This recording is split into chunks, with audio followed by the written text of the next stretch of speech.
We are now just 29 days away from those all-important Georgia Senate runoff elections. They're going to determine whether or not Republicans keep control of the Senate or Democrats get the gavel. Now, both President Trump and former President Barack Obama, they're campaigning in this one. And last night, the Senate candidates debated each other, but in one of the contests, the Republican, he decided to boycott, and the Democrat took the stage anyway.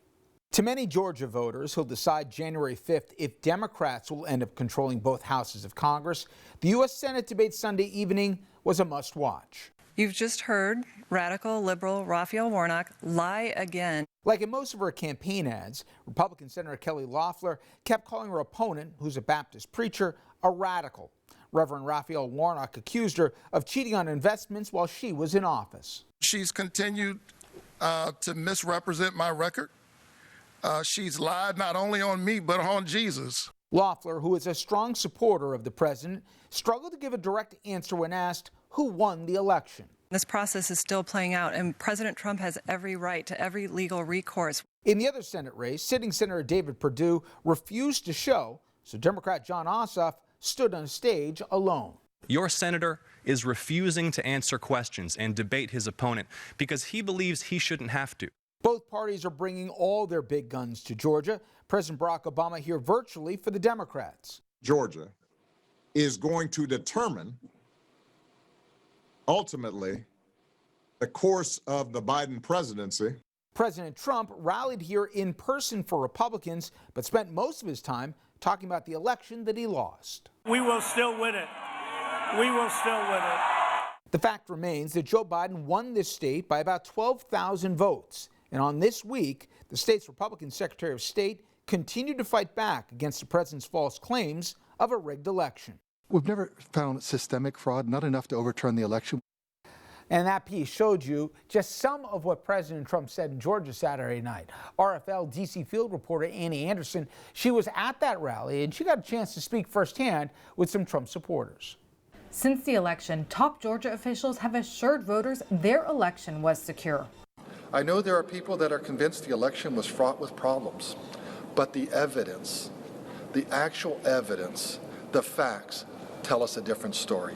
A sentiment echoed by Georgia State Representative Dexter Sharper. The Republican majority, they went with a company. They voted that we have these new systems, these new machines, and so it's kind of surprising to me that a lot of the blame is going on Georgia and on the Democrats when actually the Republicans actually voted for this new system and the new technology. Kim and Ravensburger, they did what they needed to do to stand behind our system because the Georgia system is not corrupt. But here at President Trump's rally in southern Georgia, people I spoke to said they don't trust the results. There's no way that Biden won in Georgia.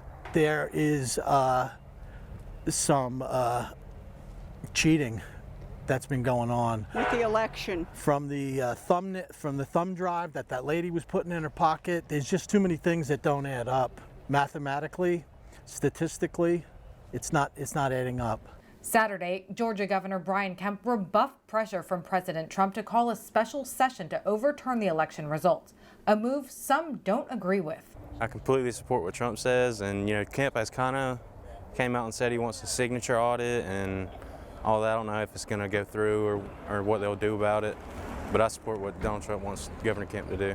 This is a shame what's happening, and it must be corrected. Kemp citing a widely disputed video released by the president's lawyer, Rudy Giuliani, in his calls for a signature audit. But if you've seen the evidence, it's been some fraud.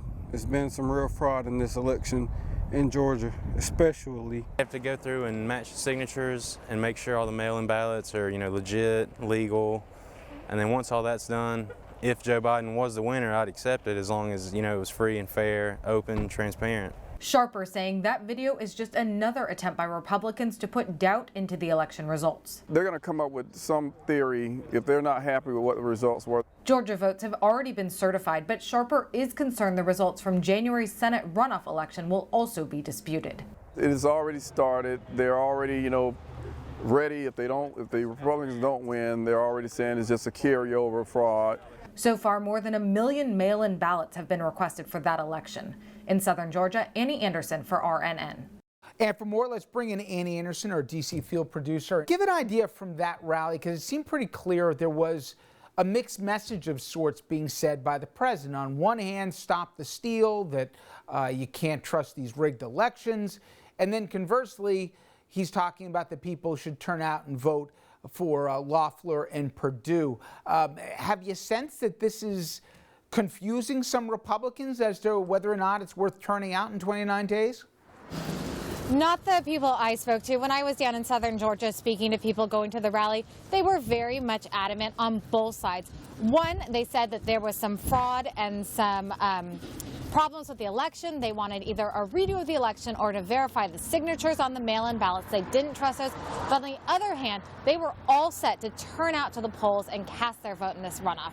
So I think that they're kind of picking and choosing what they want to agree with. And I think that's the conundrum that the president has found himself in. You know, on one hand, he's saying, stop the steal, don't trust these mail-in ballots. But on the other hand, he's saying, make sure you go out and vote on January 5th. You know, when you watch that rally, for me, and I know I wasn't alone in this, it's that Trump sucked the oxygen out of that event. And it was very little about Kelly Loeffler or about Senator Perdue. To my end, is that a fear among Republicans that this is still about Trump, not about these two critical Senate races that we've got coming up here at the beginning of next month? You know, I've covered a lot of President Trump's rallies. In fact, one in Kentucky he did in support of Andy Barr in 2016, and it was the same thing. People are coming out to see the president, to hear from the president, especially his base. They really like him, but also they follow his directions, and when push comes to shove, they are going out to vote. And so I think that turnout is going to be a major part of this election, but I don't know that it's overwhelmingly for President Trump. I think that when he says, go out and do this, his base, who he really wants, are going to go out and do that. In a next segment, we're going to be speaking to an organizer who's talking about the huge uptick they've seen in voter registration and how particularly in the African-American community, but there is an enthusiasm out there. It's unmistakable, isn't it, on the ground here that Georgia understands they're the center of the political universe right now, even in this bizarre year of 2020. They definitely do. I've been here about 5 days now, and you cannot sorry, there's a fire truck going by, but you cannot turn on the TV, you cannot listen to the radio, drive a block without seeing a billboard or seeing an ad.